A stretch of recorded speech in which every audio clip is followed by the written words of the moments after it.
Swala la katiba,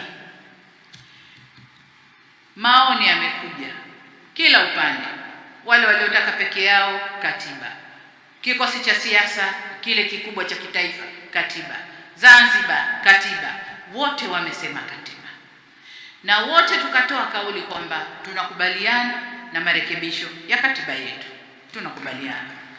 Lakini jambo hili ni mchakato, na kwa bahati nzuri katiba si mali ya vyama vya siasa, si mali ya vyama vya siasa.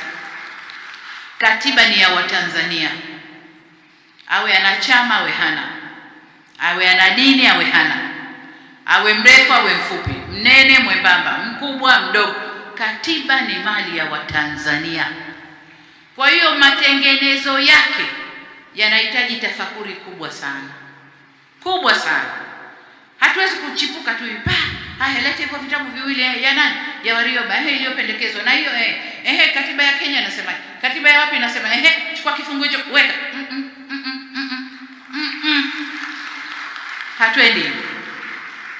Hatuendi hivyo. Hii ni mali ya Watanzania ambayo tunataka tukifanya marekebisho ya tuchukue muda kitabu chetu kile kiende, lakini katiba ni kitabu, ni kitabu.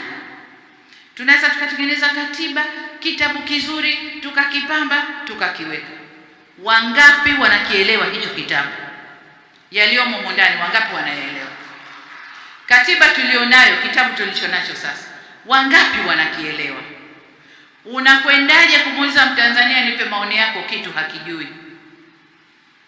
Tunaanza na elimu ya Watanzania, wajue ni kitu gani, wajue hicho ni kitu gani kina